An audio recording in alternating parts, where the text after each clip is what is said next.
Launching an online action RPG sandwiched between Path of Exile 1, Diablo 4, and Path of Exile 2 isn't really an easy feat, but EHG managed to be pretty successful with their launch by anyone's standards.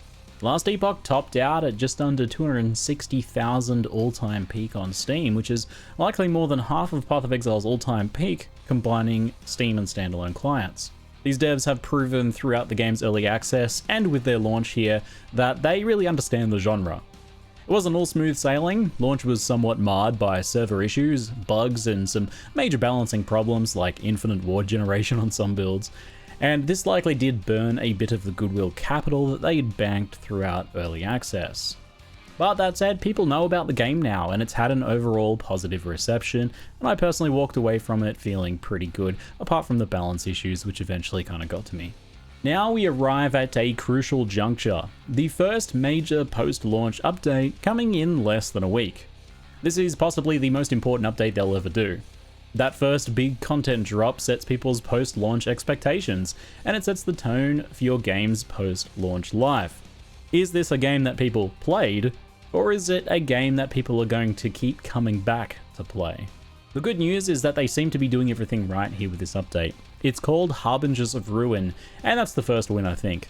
Leading with a title instead of a patch number communicates that it's something to notice, and it's an expansion with its own theme and actual content. So I'll give you a bit of a summary of what all is coming in Harbingers of Ruin.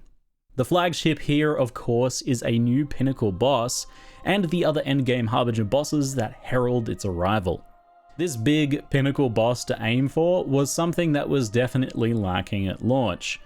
They have a pretty solid endgame system in place and lots of content to farm, but nothing really to farm for. And so a big Pinnacle Boss fight to test your character against is that ideal first major update. I'm personally really excited for this edition. I love strong boss fights, and to me they are the most important motivator for my build crafting and farming in action RPGs, but also they're often the best and most memorable gameplay moments too. I don't really remember the countless Path of Exile maps that I've grinded, but I do remember each of my first times beating its various Pinnacle bosses. I should mention that I'm actually closed beta testing the boss fight and have been, amongst some other experienced players, helping the devs refine and improve it in the lead up to launch. That's all NDA, obviously. I don't want to spoil anything, except to say that they've been really actively refining it, so they definitely see how important this boss is. It's going to be a big, spicy boss, and it's going to have spicy new loot to chase. I don't really want to spoil more than that here in this video. There's probably, I think, a bit too much info in their upcoming blog posts and stuff like that, so I'll avoid some of that, keep a bit of the mystery for you. That said, I actually like how they're making sure that they aren't releasing the boss to Legacy, aka Standard, or the offline modes until after someone beats it or a week in, whichever happens first. This lets everyone tackle it at the same time with fresh characters, and this avoids that lame situation of someone on their Legacy character that's uber geared, or even an offline character with cheated gear, crushing the boss and sharing the fight in a very anticlimactic way, you know? So I'm glad they're doing that. It's going to be much more exciting overall. So there's also going to be these various Harbinger mini-bosses that you'll fight in each timeline as you progress in Corruption, and this is excellent news. Something I already like is that the progression in Last Epoch's endgame is broken up with regular major bosses as you beat each timeline. It's not just an endless chain of maps and then backloaded with bosses.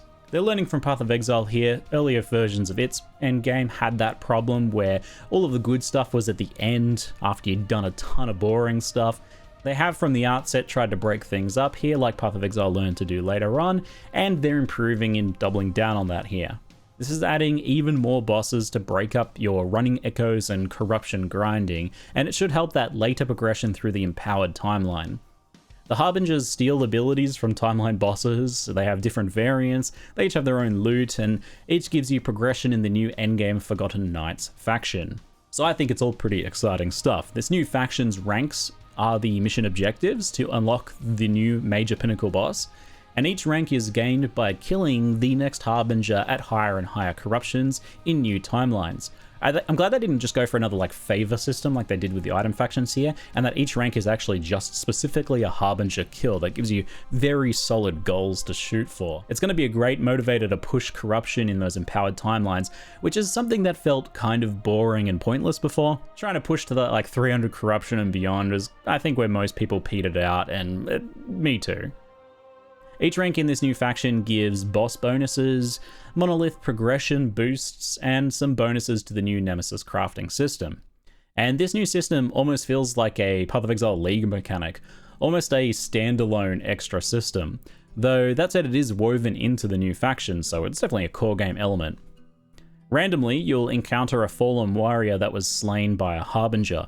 Their power has infused the items that they left behind, and you can interact with it as kind of like a risk-reward crafting system. You get offered some items, which you can take all of them by putting the angry soul to rest, or you can empower the items by fighting it but not taking them, allowing you to encounter that Nemesis again in the future with the now upgraded items that you can then claim. They'll get random legendary affixes, sealed affixes, and other boosts like extra forging potential. There's also a special egg you can replace with one of your own uniques, so you can add legendary affixes or even legendary potential to something that doesn't have it. Finally, a way to boost those like really rare items that you need for your build, but that don't ever really drop with legendary potential. So that's kind of a pretty new and exciting addition there. To boost the endgame progression, there's also a new glyph that crafts an item in a strange way and gives bonus stability to a timeline. It's super weird, but it will allow you to boost progression in general, especially though on fresh characters, to help you speed through that like problem of being stuck in too easy content for too long on those second or third characters in particular. There's also a unique idol that breaks when you kill a timeline boss to give extra gazes of Oribus. The devs are getting a little creative with these solutions here. The Gaze of Oribus has also been reworked to give a consistent 12 corruption and to be able to use 4 stacks at a time on a Shade of Oribus kill to boost corruption faster. And now you also only lose 1 stack if you die, not all of them. So that's much more rewarding for faster corruption progression, and this means you kill a Harbinger, you get a needle, you go into the next timeline and kill its boss, the needle breaks, you get 4 stacks of gaze of corruption, and then you go and kill the Shade of Oribus for an instant bonus 48 corruption on top of your normal increase, so you get like 60 or 70 or something. That progression is going to be a lot more fun and fast now with that. On the topic of other amazing endgame improvements, blessings are now stored at the highest roll that you've seen in a stash, and there's an NPC that can change them around for you. There's no more of that farming the timeline boss just to try and change your blessing, and other characters can even shortcut by using any blessing that you've gotten on any character just at a minimum roll until they get their own better one. Amazing. So back on bosses, there's a new major improvement to how they'll feel to fight, especially on powerful characters. There was this hidden kind of damage mitigation system that gave bosses a bit of a chance to fight back. That was the idea, good idea in concept, and it scaled with how much damage you dealt. It technically worked, but it felt bad, that's the problem, and it had poor communication, so people would feel like this character will get stronger but deal less damage. You wouldn't actually deal less damage, a stronger character was always stronger, but it did feel like that, and that's the problem, right? So they've come up with, I think, a pretty elegant solution here. Now bosses have health breakpoints where when you get it, they'll pop and activate a ward shield, an emergency barrier. Like normal ward, this decays over time, so if you're going slow and your build's a bit weaker, you won't have to destroy as much ward as it naturally burns away. Higher DPS characters will end up destroying more ward in total as they kill it faster, but they still are faster.